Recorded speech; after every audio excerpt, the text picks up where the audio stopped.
Inside Garcelle Beauvais' life after her RHOBH departure. Garcelle Beauvais is taking time to relax and reconnect with her family after stepping away from the Real Housewives of Beverly Hills following season 14. The actress, who announced her departure from the show on Instagram on March 25, spent Easter surrounded by loved ones. She celebrated the holiday with her eldest son, Oliver Saunders, one of her twins, Jade Nellen, and her granddaughter, Valerie Marie Saunders. "Happy Easter from us to you," she captioned a family photo posted to Instagram on April 20. Also present was Oliver's partner, Shantae Perenata. She noted that her other son, Jax, was away in Hawaii at a volleyball tournament, and her grandson, Oliver Jr., couldn't attend the celebration. Garcelle shared more special moments from her Easter weekend, including a heartwarming video of her bonding with her infant granddaughter, born in January 2025. "This is what it's about," she wrote alongside the video. Another highlight from the weekend was a special outing with her son Jade, who got his ears pierced. "I caved in," Garcelle captioned the moment with a laugh.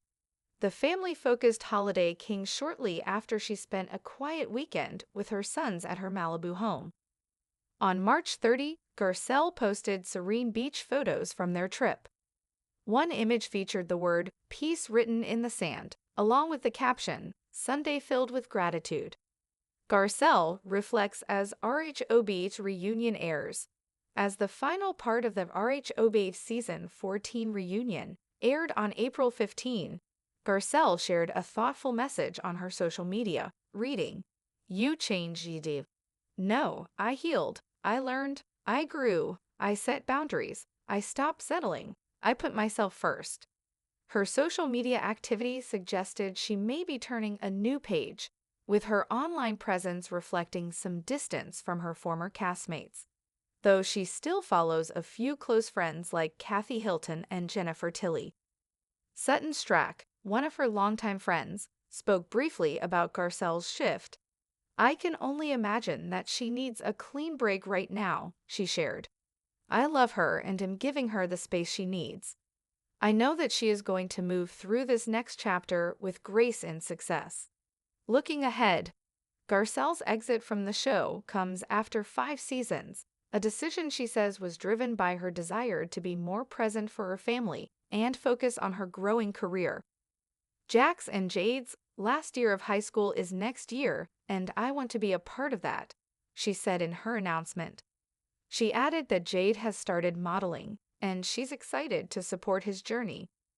On the professional front, Garcelle teased exciting projects ahead. "I have the most exciting projects that I am developing, producing, and acting in. I can't tell you anything right now, but you'll know soon." A new chapter for Garcelle Beauvais. A quiet ending. The final credits of the Real Housewives of Beverly Hills season 14 reunion had barely faded from the screen when Garcelle Beauvais leaned back into her plush cream sofa, a mug of lavender tea warming her palms. The fireplace crackled, and through the wide Malibu windows, the Pacific glimmered with soft orange hues, whispering that something new was on the horizon. Her phone buzzed.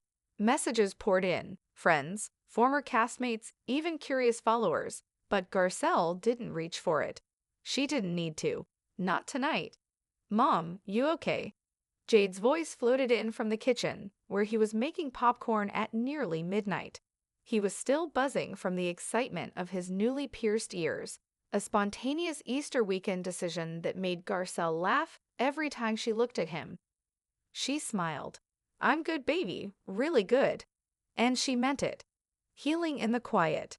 In the weeks after her departure from RHOBH, Garcelle found herself waking up earlier than usual. Malibu mornings were gentler now, not filled with production calls, glam schedules, or the emotional weight of reality TV conflict. She replaced the noise with rituals. Each morning began with a barefoot walk on the beach. One day, she knelt down in the wet sand and traced the word "peace" with her finger. The tide came in, kissed the letters, and carried them away, but the peace stayed within her. With her sons growing into men faster than she was ready for, Garcelle felt a pressing urge to truly be, present.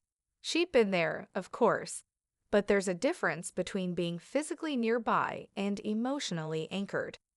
Now, without cameras chronicling her every move, she had space to rediscover her rhythm. Jade's modeling career was beginning to take shape, and Garcelle beamed every time he practiced his walk in their living room, laughing at how serious he tried to be. "That's not a runway. It's your mama's house," she teased, tossing a pillow his way. Jax, on the other hand, was becoming a volleyball prodigy, currently playing in Hawaii. She missed him, but was proud beyond measure. He'd called her 2 nights ago from his hotel room, whispering, "I miss you, Mom. But guess what? I made a game-winning spike." She cried, quiet tears of joy. Valley Marie and the gift of presence. There was something sacred about rocking your granddaughter to sleep. Garcelle discovered this during Easter weekend when she held baby Valley Marie in her arms and felt an ancient kind of peace wash over her.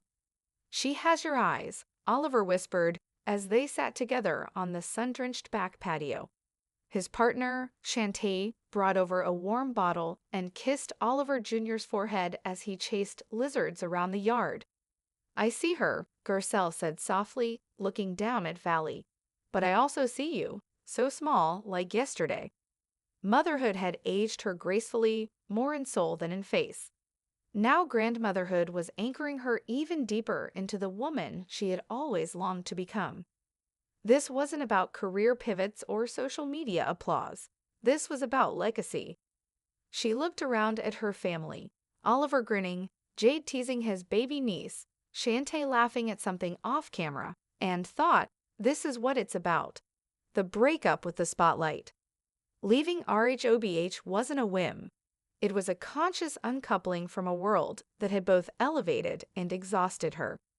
For years, she balanced the fine line between authenticity and performance. Sometimes she walked offset questioning herself. Sometimes the tears were real, and so was the growth. But now, the pull toward real-life connections was louder than any reunion chair argument or Bravo tagline. She didn't hate the show, far from it. She had gratitude for the doors it opened and the voice it amplified. But the version of Garcelle it celebrated was only one fragment of who she truly was. She needed to find the whole woman again, and that meant stepping away. The return to roots. April melted into May, and Garcelle decided to return to Haiti for the first time in nearly a decade. She traveled light, accompanied by her childhood friend Nadege, who now ran a women's cooperative in Jacmel. The trip was emotional. As she stepped off the plane, the air greeted her like a long-lost relative, thick with heat, spice, and history. They visited the village where she was born. Children ran barefoot across red dirt paths. Women pounded spices in wooden mortars. It smelled of mangoes and memories. In the evening, she sat under a tamarind tree and wrote in a leather-bound journal. "You changed. No, I healed. I remembered. I forgave. I came home." Producing peace. Back in Los Angeles, Garcelle returned not with souvenirs, but with clarity. She dove headfirst into new creative ventures. Her production company, Beauvais Media, had 2 new shows in development. One about Caribbean women balancing tradition and ambition, and another inspired loosely by her own journey, blending memoir with scripted drama. She hosted pitch meetings from her garden, barefoot, sipping cucumber water while humming along to Ella Fitzgerald. Her energy was magnetic. People didn't just want to work with her, they wanted to know her.